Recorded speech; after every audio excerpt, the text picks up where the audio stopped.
here with Geoffrey Willis, Technical Director of Team INEOS Britannia, Challenger of Record for the 37th America's Cup. Also member of the Formula One team of Mercedes and PhD on aerodynamics. Geoffrey, could you please describe your role on the team?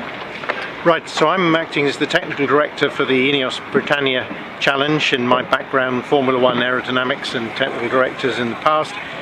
My task is to bring the technology and the skill sets that we got into Formula One, integrate them into the together with the Cup engineering group and bring us all together for the INEOS Britannia Challenge. Could you please describe which are the main concepts that can be carried from the Formula One into an America's Cup boat, and more specifically from aerodynamics into hydrodynamics? Well, in fact, there's a lot of technology overlap between the two, probably more than people realise, whether it's structures, carbon composites, mechanical systems, hydraulic control systems, electrical systems, and particularly the fluid dynamics, the aerodynamics and hydrodynamics. And the tools that we use, there are some applications which are specific for the Cup that we don't use in Formula One, but a lot of the technology is a huge amount of overlap, and I think that's one of the strong areas where Formula One can contribute. When talking about the hydrodynamics, which are the main challenges? Well, the new things for the Formula One world in the hydrodynamics are very specifically the incidence of cavitation and ventilation, which are to do with having hydrofoils close to the surface in water. But if we look at the bigger picture, the aerodynamic performance of the boat, the sails, the hull, the interaction, then simulating that in dynamic simulations, that's all technology that we use a lot of in Formula One, and we're learning how to apply that technology into the Cup. Going into today, you were on the water on one of the chase boats. What did you see? Very interesting experience for me. My first time out on here in Barcelona on the water.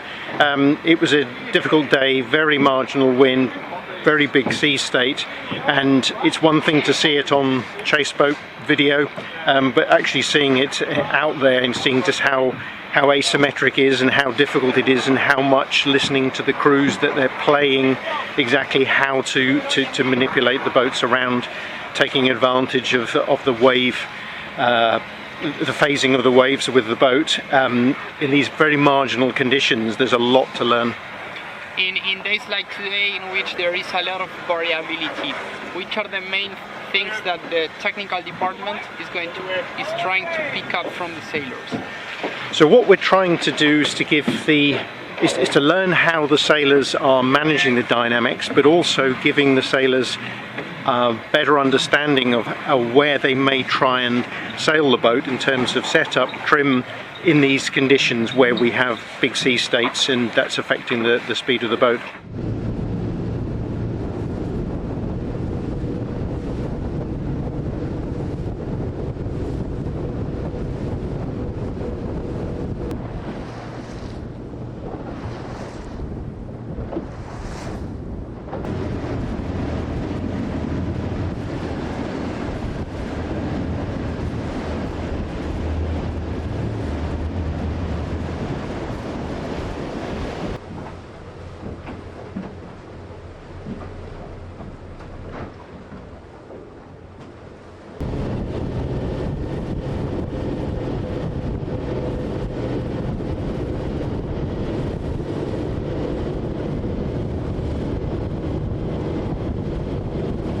So we're here with Nathan Outeridge, helmsman on the LEQ 12 for Emirates Team New Zealand. The 60th day out there for training in this boat. A bit of a mix of conditions with a light sou'wester to start the day, and then a really good sort of 15, probably up to 20 knots towards the end there.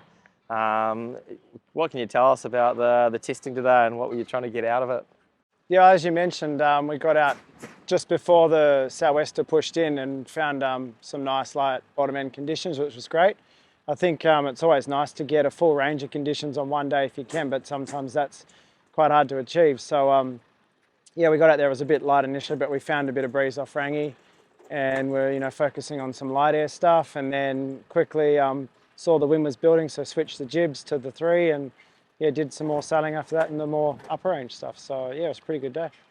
Yeah, that was a pretty quick, smooth transition when you saw the breeze come in and switch to the J3. And then again, you're in the light, you were concentrating on a lot of maneuvers and thought things might change a bit once the breeze came in, but same thing, lots of maneuvers. What's the idea behind all the maneuvers? Oh, I guess, if you look at the race course is generally pretty tight, and it's not often you're sailing at a full speed mode. It's all about accelerating in our maneuvers. And so, we've learned a lot on the new foils, and we're just trying to, as a sailing team, learn how to use them as best we can, how we sort of adjust what we do in the maneuvers to make the boat perform better there, because ultimately that's a lot of the race. Now, speaking of the foils, we saw today, put the older starboard foil back on the starboard arm. What's the reason behind that? Is that to get some true comparison side to side, or is there something new happening with the the new starboard arm behind closed doors? What's the story there? I think it's always good to check in where you were to where you are now, and we've got a bunch of foils that we can really get on the water and test and switch from one side to the other, and the shore crew do such an amazing job here of saying, yep, okay, you want to put that one back on, we thought you'd retired that, but it's come out again. And for us, it's just a chance to really feel the difference between them and verify some of the performance, because obviously we're not just developing in one area, you're developing in other areas. So any performance gains we've seen of late, it's hard to know, is it directly related to foils, or is it to do with how we're just sailing the boat, or how we're working with the new sails and stuff like that. So it's just nice to kind of rotate things around, and I think everyone knows it's crunch time right now in terms of confirming the design for the foils and making sure that we make the best decision possible. So yeah, plenty on the test matrix at the moment, and it's good fun to be involved in it. Yeah, no, that's interesting that you pointed out that. We noticed too in that light air stuff, it looked like it was just a little bit harder maybe to tack onto that starboard foil. The port foil was looking like it was a little bit more forgiving, and was seen in the bottom end, those new foils look pretty good. Is that kind of the case? Yeah, exactly. Obviously there's a lot of technique involved, but so far what we're learning is we're going in the right direction, and that's the main thing. You'd hate to go back to a foil from a few vintages ago and find out that it was actually better than where you're at now. So and the main thing is that everything's lining up nicely with the tools. So developing confidence to hopefully make a commitment soon.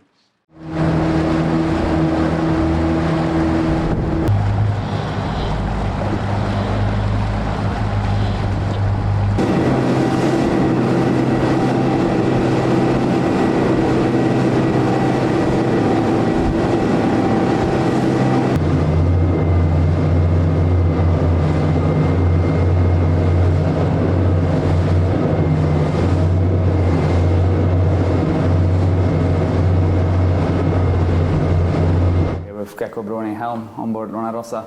Keko, looked like another productive session today. Can you break down the day for us? Yeah, very nice conditions.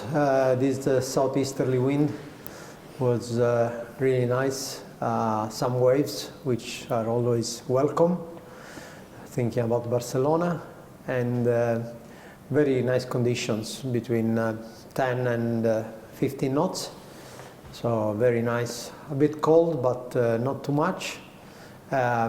We did a bunch of starts, a bunch of races. Unfortunately, just with one boat today, but still very productive.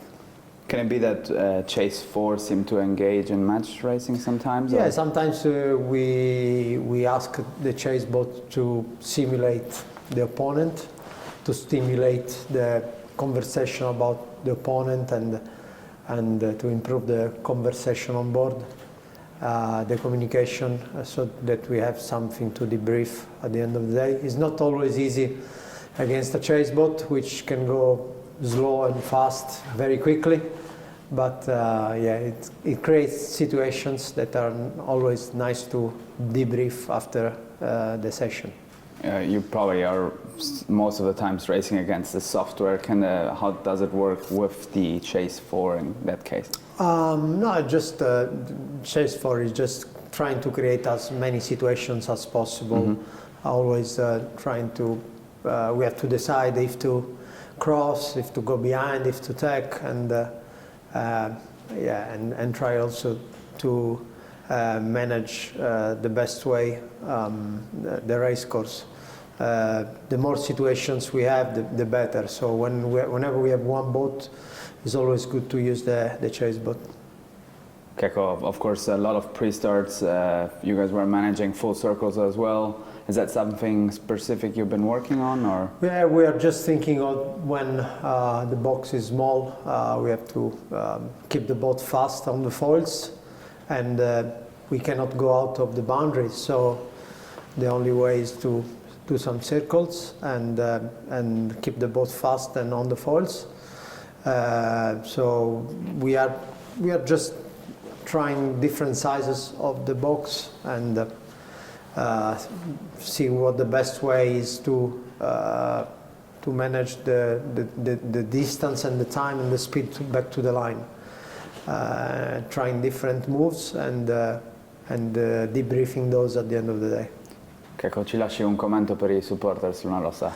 Beh, bella giornata oggi, un po' freschina ma molto produttiva, è un bello scirocco, tra i 10-15 nodi, bellissime condizioni per essere inverno, è sempre bello navigare a Cagliari con un po' di onda, e il sole e il vento.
Harry Melges, you were helming on the starboard side of the America AC40 today. Another day of no wind, but it feels like you kind of done what you wanted to do, got the boat out there and give it a little bit of a shakedown sail. Yeah, for sure. You know, as you said, there was definitely not much wind out there. I think a few of the other teams were out there as well today, and I don't think there was much sailing going on, but it's been a while since we've been in the AC40s, so it's good for us to take things slowly and make sure that we're ready for a bit of two-boat sailing the next few months. We noticed a familiar but a new face to the team on the boat today in the trimming role, Kyle Langford. What's the story there? Yeah, I think Kyle's here just helping out the trimmers and getting immersed in the program, getting some time on the boat himself. I think he's just here to help the sail development and everything. You've been helming the last couple of days. We haven't seen a lot of you from a recon point of view in recent months. Just tell us about your role in the team. Yeah, I think my role as a backup helmsman is more focused on the AC40 sailing and the two-boating. So as you saw, the last few months we've had Patriot on the water, so I wasn't sailing as much. I spent most of the time in the simulator and doing other stuff, but now I'll be back on the water, which I'm very excited about. You're quite involved in the youth, the American Magic youth team as well, I think. What's the status on that? Yeah, so I'm kind of spearheading the American Magic youth team. There isn't a full team assembled quite yet, but we're getting everything organized and we should be on the water this summer, ready to go. That's a pretty exciting prospect, and fleet racing rather than match racing. Is that something that appeals to you, given your Olympic background? For sure. I think, you know, just like we saw in Jeddah, it's kind of racing that no one's ever really seen before. It's very fast, very exciting, and I've been looking forward to it for the last 3 years or so. So very excited.